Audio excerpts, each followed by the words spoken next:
t'aime, Bruxelles, je t'aime. Tu m'avais manqué, Bruxelles, je t'aime, Bruxelles, je t'aime. T'es ma préférée. Hello there and welcome to Brussels, my love, Euronews' weekly talk show about all the news here in Brussels and beyond. I'm Maeve McMahon. Thanks for tuning in. Coming up this week, after years of mismanaging migration, this Wednesday marked another baby step towards new EU legislation. MEPs gave their final blessing to a pile of migration laws meant to fix the status quo. But with EU elections approaching fast and many frustrated with how irregular migration has been managed, we're asking if this pact is too little and it's coming too late. And all eyes on Slovakia, the Central European country of 5 million people, came up a lot this week because of Peter Pellegrini. The newly elected president is seen as pro-Russian and anti-Ukraine, something frowned upon in centre circles here in Brussels. We zoom in on what this new appointment will mean for Bratislava's ties here and check in on rule of law in Slovakia after months of anti-government protests. A warm welcome to our panel this week. Damien Busselager, German MEP with Volt Europe. Laura Shields, the founder of Red Thread EU. And Jan-Christoph Oetjen, German MEP from Renew Europe and one of the vice presidents of the European Parliament. Great to see you all. Thank you so much for being here. But before we hear your views, let's just hear how MEPs gave their final approval to one of the most divisive issues in EU lawmaking this week. That's the Migration and Asylum Pact. After almost 4 years of debates, this week saw the EU Migration and Asylum Pact go through the chopping board in seek of approval from the European Parliament. Deemed historic, the details are dense, full of legal mechanisms and procedures. The bottom line, as of 2026, new rules will manage migration to take the burden from countries like Italy, Greece or Malta. Countries will have a choice: host asylum applicants or pay their way out. For some, it does not go far enough. They want a zero asylum policy. Others say it will increase human suffering and human rights violations. It will be up to EU capitals now to rubber stamp it after they sell it to national parliaments. So this is the biggest overhaul of EU migration rules for a decade, I think. We're talking about 10 regulations and policies, perhaps one of the reasons it took so long to get passed through. Jan-Christoph, the Commission President, Ursula von der Leyen, she called it a huge achievement for Europe. What's your view? Is it a huge achievement, or is it just the fact that they managed to agree on the deal that's actually historic here? It's a big step. It's a big step because for, you mentioned a decade, this was blocked among the member states because there were member states not wanting to discuss migration topics at all.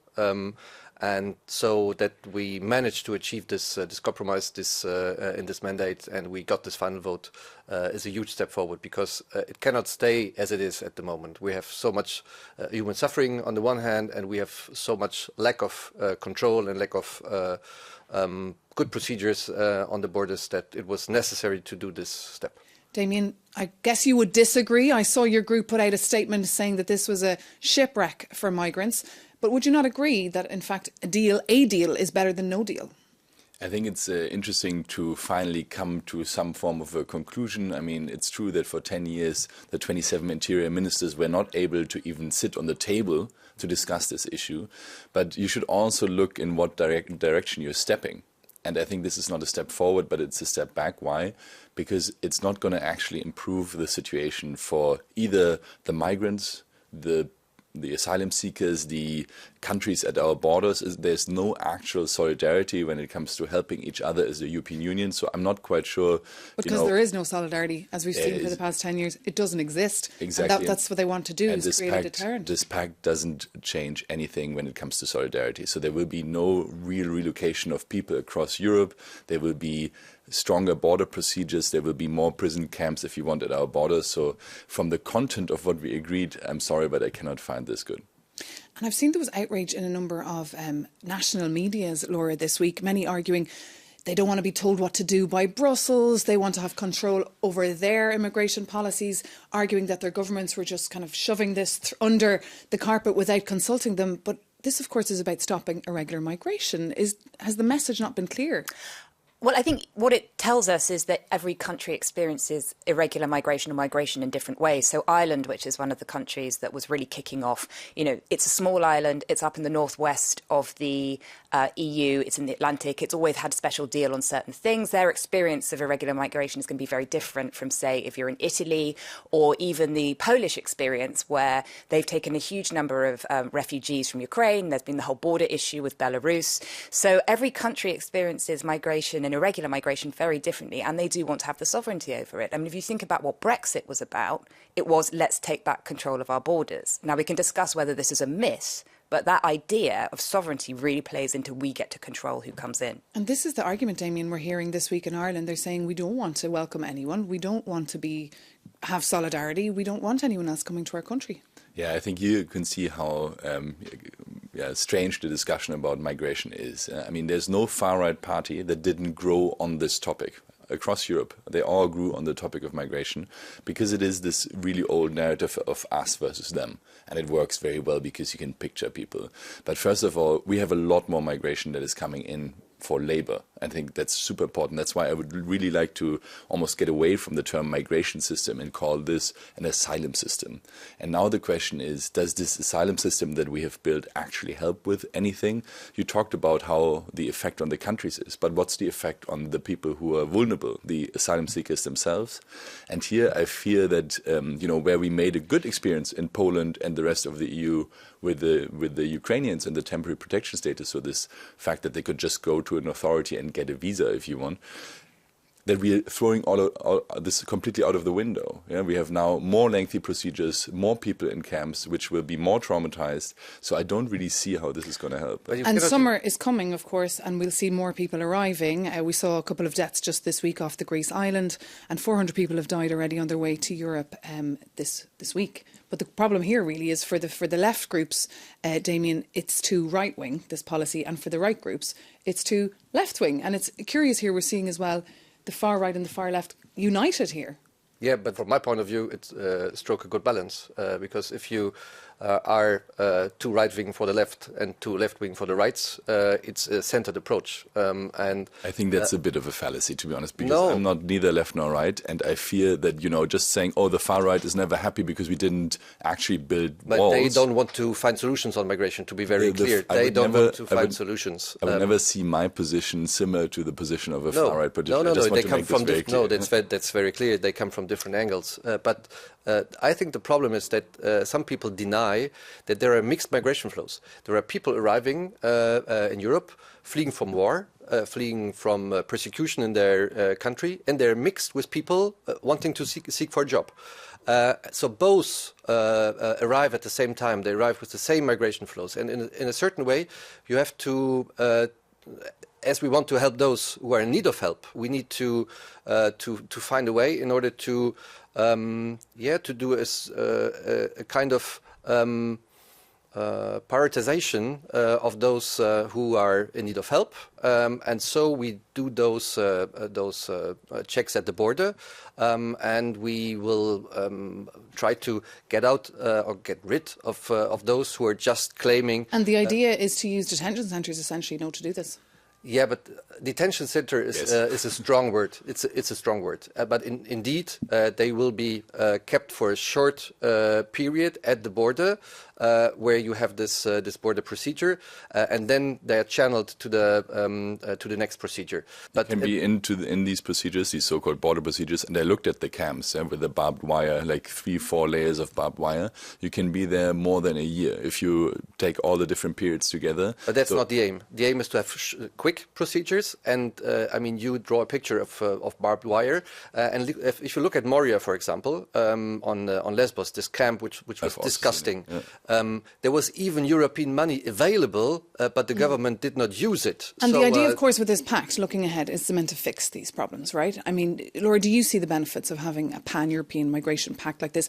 Will it settle the queries and concerns of people? Because it just seems to be igniting them. Well, I can understand the politics of having a pact. We'd have to see what happens on the ground with the implementation, whether it is, brushing the problem away or if it's actually going to do anything. I think that politically it does give some politicians some red meat, if that's the right word, ahead of the EU elections. So, for example, Emmanuel Macron, we know, is going to campaign on this against Marine Le Pen in the European elections. Whether or not that's walking into a trap is another matter, because actually immigration is an issue for the far right. They make it an issue for their electorates, but that doesn't mean it's a massive issue for everybody else until it starts being talked about. And then suddenly it's like, oh, immigration, it's the thing that worries everyone. So we need to be careful what we wish for here, because, and then people such as Damien or people who voted for him, they're going to be disgusted by this, actually, because when we get to a situation where children are being detained or fingerprinted or, or the rest of that, that is grubby, frankly. Your voters would be disgusted. And I think the word you mentioned there, Laura, was key, implementation, because we've already seen the reaction from a number of governments. Poland, Hungary have already said that they do not support this pact. We saw Viktor Orban saying on Twitter this was the final nail in the coffin of the European Union. This is the same pact that he will have to communicate and sell to his people. First of all, I think we walked into a trap of constantly talking about asylum in the sense of boats. Even here in the background, I see now, migration equals boats. This is the image that is in the minds of the people. So the first thing that we have to do is get away from talking constantly about asylum, which is one of a lot of issues that Europe has to deal with in general. So that's the first point. The second point is, yes, because of this pressure from the far right, we have been trying to be more restrictive. Yeah, you can say this in different ways, but it's a more and I think what we will find out, it will create more images of people in camps, even if there are less people. And this will drive the far-right vote even further. I think what we should have done is quite simple. Distribute the people across Europe, go through fast asylum procedures, and yes, if there is a no at the end, you do not get asylum. We only have the right to seek asylum, not to get it, then there should be some form of return. But if returns don't work, then you at least distribute it across the European continent and you can go and integrate. Of course, there's no majority for. I mean, I fully agree with this, but there's no political majority for this among the member states. They will not agree to this. That's why we voted on something worse now than the status quo. I'm very much convinced of this. I've seen Moria when it was full with 20,000 people, and nobody wants this again. But this is not the current situation. And that's why member states are allowed to pay their way out, right? They are allowed to pay their way out, but I think you have some countries saying that they don't even want to pay their way out either. They don't think they should have to. So it does seem this point about forced solidarity that you were talking about, Damien, it doesn't exist. It hasn't improved solidarity. It seems to be very transactional. I think your point also about the images for the far right in the camps, we should also remember climate change is going to make this situation much worse. People are going to want to move out of areas. And I'm not even talking about asylum or fleeing war or conflict here. When job opportunities dry up, when there are issues over resources, people are going to want to move and they are going to want to go to what they perceive to be richer places. And I do think some of this pact, by the sounds of things, is not going to address the fundamental causes of why people leave their countries in the first place. And so I think the question is, can we build the perfect system? And it will be very difficult, but I think there's a couple of rules for me. First, you do not put human beings into camps. I'm sorry, but I don't think that's a good idea. Second, you should try to ensure that the process of asylum is very fast and that people can be at the point where they need to be integrated later on. And a little bracket here, in Germany, I think once asylum procedures were actually looked at, not because of Dublin, they were already in Greece registered, it's still pretty high, the percentage of people that actually deserve asylum. So, more than 50%. Yeah, so this whole... The reality on the ground, they're not happening as fast as you would like them to see. Exactly, but I think what we did now is the exact opposite. We try to keep everyone at the borders in camps, which will not help. People will try to sideline the official asylum system, even if they would have the right to seek asylum. We also create this new thing, inadmissibility, that basically if you came through Turkey, which is a safe third country, you could have stayed there, basically, your asylum procedure is not even going to start. So you again pause it. That's not true. That's not true. It depends on the case. So if he only passed through, for example, for a short period because he was fleeing war from Syria, those are not inadmissible. That's not true. But let's be. But what is true is you can pay your way out, and I think this is something our viewers are very interested in. This idea that governments can pay. How will that work? We have a solidarity mechanism in there. There's a solidarity mechanism if there are a lot of people arriving in one country and this country claims help from the European Union. Commission will have a look at it and then say, okay, we will ask member states of the European Union to take over migrants arriving in Malta, for example, or Greece or wherever. And then every country has a share. And if there are countries not willing to take them, they have a fine to pay. So there's actually an obligation to take people, but if this obligation is not used, they pay a fine of €20,000 per person. So that's the way it works. So for the first time ever, there's a solidarity mechanism in there. There has been solidarity mechanisms before, but they were all not binding. So we had the Valletta Agreement, where where countries agreed on distributing people arriving via boat. Let's bring in Laura. But I just want to one sentence. Very briefly, that Damien is right. We need to get rid of this image that all of them arrive via boat via the Mediterranean. This is not true. Most of them don't arrive this way. Laura? I was just going to say it shouldn't be called a solidarity mechanism because it's very far removed from solidarity. And that's, of course, why NGOs are furious. Even this week, as those votes were taking place, we could hear protesters in the chamber shouting, do not vote on this pact kills. I believe you were in the room. But also 161 organisations and members of civil society called on MEPs to ditch the pact. They do not like it because they will see young families and children being detained at the borders, increased returns with lower safeguards and more pushbacks, and increase mass surveillance as well of migrants and people of colour. And we should also remember that there have been various deals that have been done with governments such as Tunisia, which don't have the greatest human rights records or the processes in place to do rapid asylum processing either. And there have been reports, of violence, of human rights abuses and pushback. So it does just feel like the EU is outsourcing a lot of this dirty work to other countries, which, if you are somebody who wants to vote for the EU, wants to believe in the idea of Europe and upholding standards in human rights, it makes that very difficult to sell. I think there's this illusion that you cannot build a system that works in a more humane way. And if we look at what we have currently agreed, I feel that for the countries at the border, it's not going to be a big help. When you look at the people who are in a vulnerable position, who need to be going through these procedures fast and then integrated fast so that they're not traumatized, it's not a good result. If you look at what people like in the normal population will see when they hear about asylum, I think they will see these border camps now with barbed wire. But then it's out of sight, out of mind. People do not have that much solidarity. The reality is the far right will definitely use these pixes of people. Not just the far right, I'm talking about the centre right as well. I think we have to grow up in terms of how we speak about asylum. Just to give you a random example, in the last German general election, the term migration was not used in any of the chancellor's debates because people are afraid to even talk about migration. So I think, and there we very much agree, we need to talk about labour migration and that we are in a competition for international talent right now. We have shitty demographics.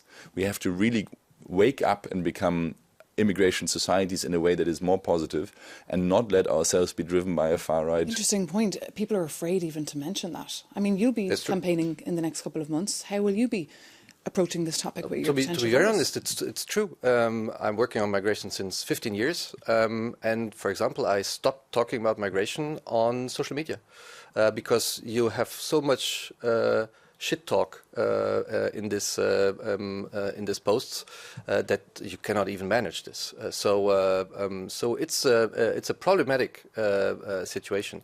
But I just want to say that in this pact there are not only negative points. There are as well. We harmonize standards on reception conditions. For example, there are very good points in it that you voted, by the way. Mm-hmm. So it's not only black and white here. Well, nothing is just black and white, Laura. For the voters who really care about this, it's really going to matter, right, for Europe. So I'm just thinking about this from the perspective that we have elections in 2 months for European elections. To the voters that this really matters to, it's going to be an issue for them going into this. My advice would be to politicians such as yourself who don't want to talk about it, don't talk about it until you're asked, and focus on the things that actually matter, that are major concerns. So even in the UK, I know it's not in the EU anymore, but the whole small boats thing, Rwanda stuff, it matters to a small proportion of very right-wing voters. Other people, they care way more about the NHS and the cost of living, right? And they don't like seeing people in boats. I know we need to get away from this idea that it's just people in boats, but it is not their top concern. Okay. Laura Shields, that's a very interesting conclusion, but that brings this discussion to an end. For more details, of course, you can visit euronews.com. But for now, stay with us here on Euronews, because shortly we'll be telling you why everyone in this town is talking about the new president of Slovakia, even though his powers are rather limited.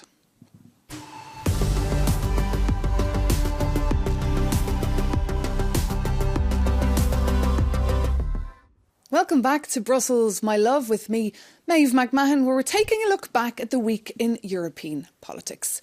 Well, this week saw a new face arrive on the political scene in Europe.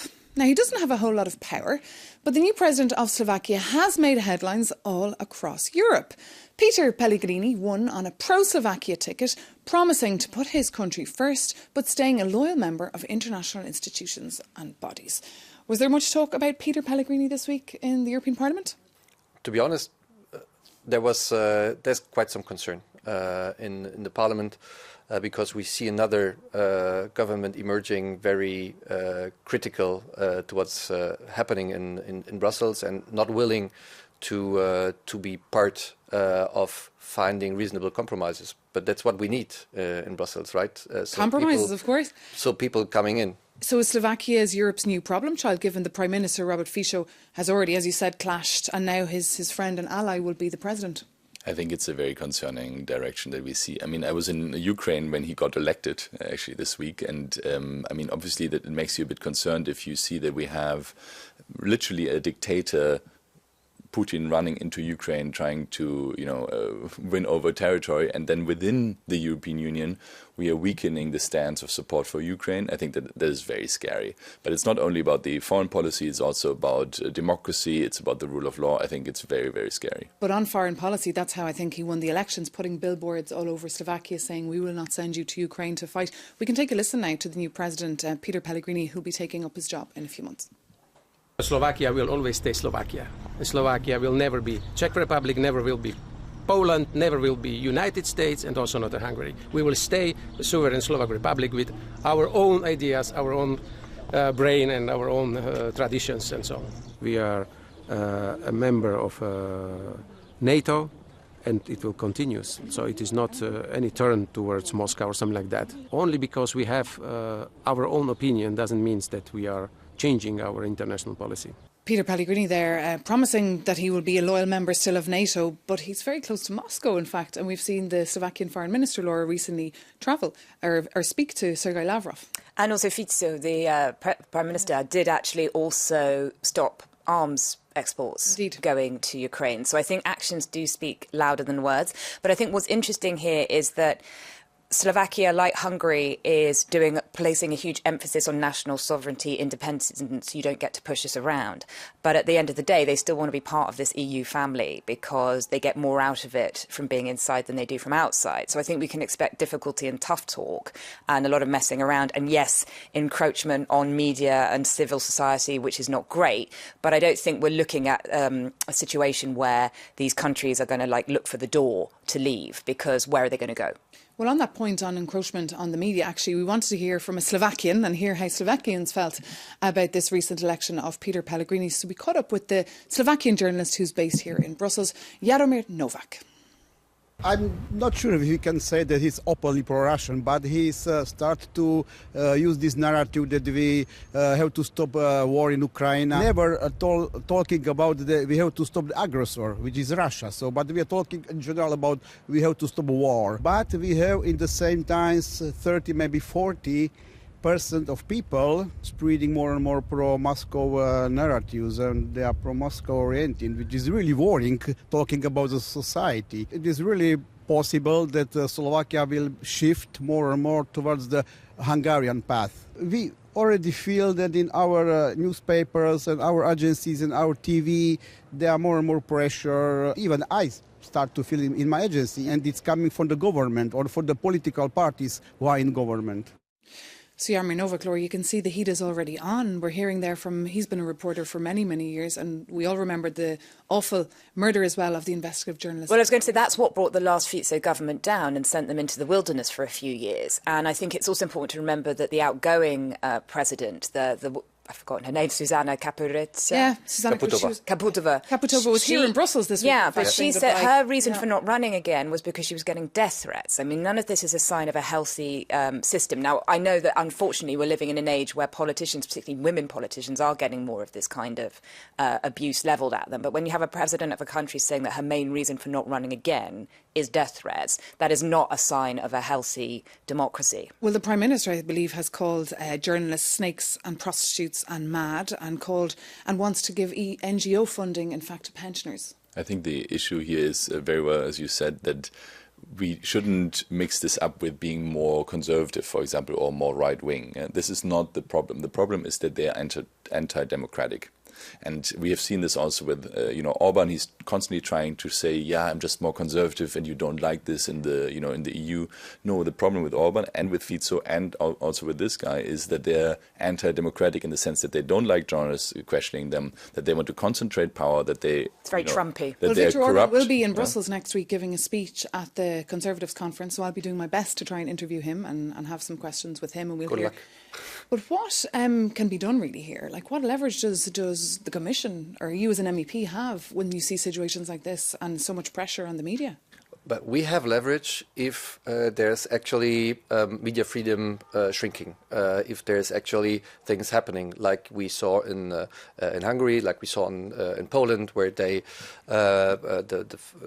freedom of the justice was not guaranteed. There we have a leverage about money, and it's good because this is something we achieved in this mandate.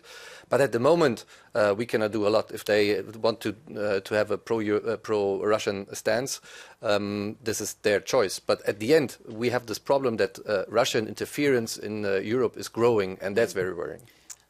I just have actually a question for you. Did the leverage with the money work, though, with Hungary and with Poland before? Because it felt like it was all very tangled up and fraught, and it didn't, it took ages and it didn't really get anywhere. So do we actually know that being able to withhold funds makes a difference? I think that's a whole other debate. But I think it does. To be very clear, before we had no leverage. Now we have the leverage of money. It's better to have a leverage than to have no leverage. Does it work at the end?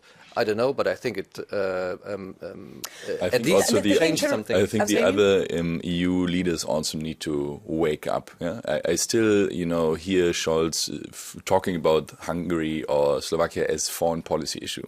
This is not a foreign policy issue. This is an internal EU issue, and they need to also take up their responsibility. We can take away voting rights. We can take away a lot of cash. But for that, there needs to be an awakening in the Spanish Prime Minister and the German Well, let's see if it comes up next week. Of course, there is an EU leaders summit taking place here in Brussels. That wraps this discussion. Thank you so much to our panel for being with us, and thank you so much for watching.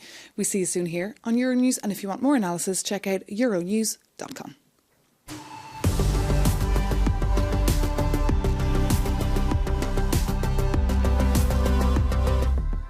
Welcome back to Brussels, my love, Euronews' weekend talk show.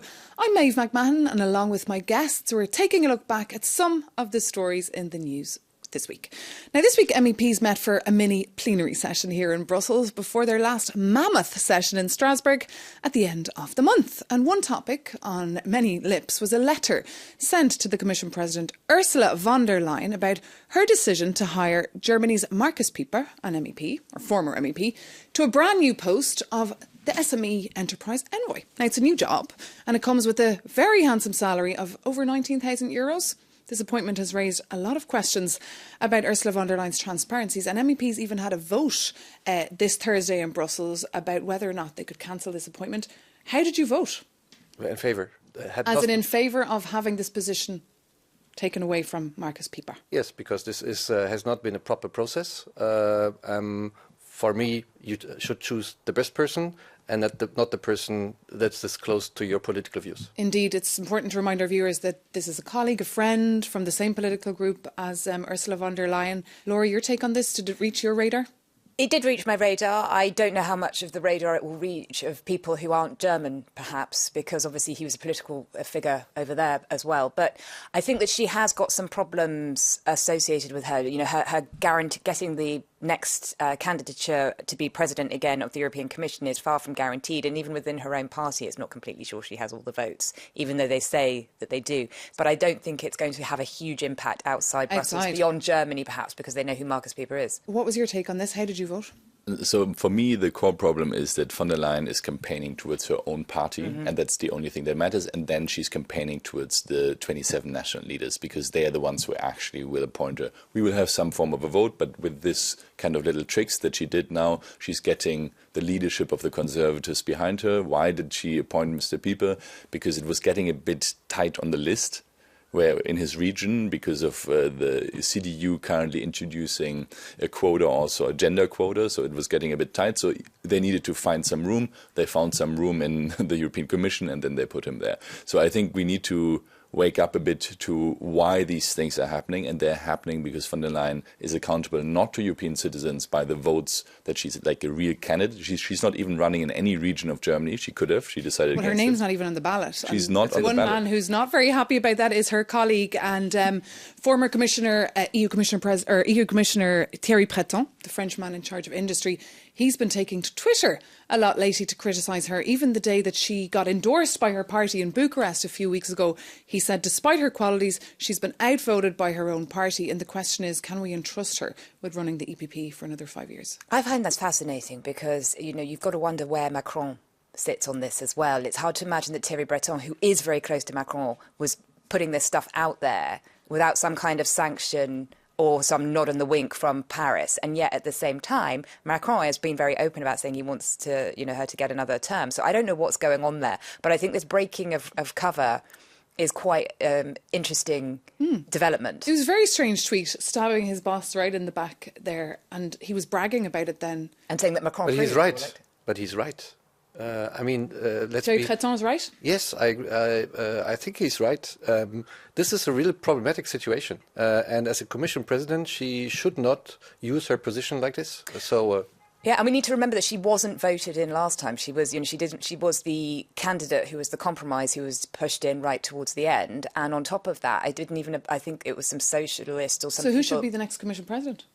We will have a candidate that is proposed by the member states, and we will see who it is. And who do you think should it be? Should it be Ursula von der Leyen? I think it should be someone that is actually going to the citizens and saying, here is what I will do over the next 5 years. Please vote for my political group, my political direction, and then I'll deliver. But we don't see that. Yeah, the Conservative candidate doesn't care about campaigning and is maybe even legally not allowed to do it. Then we have the Social Democratic candidate that nobody knows. I don't know if anyone... Indeed. Thank you so much to our panel this weekend, Jan-Christoph Oetjen, Laura Shields and Damien Busselager for being with us here. And as usual, if you've any comments or any topics that you'd like us to dive into, reach out on brusselsmylove@euronews.com. We're also on social media, Instagram, X and even TikTok. See you soon on Euronews.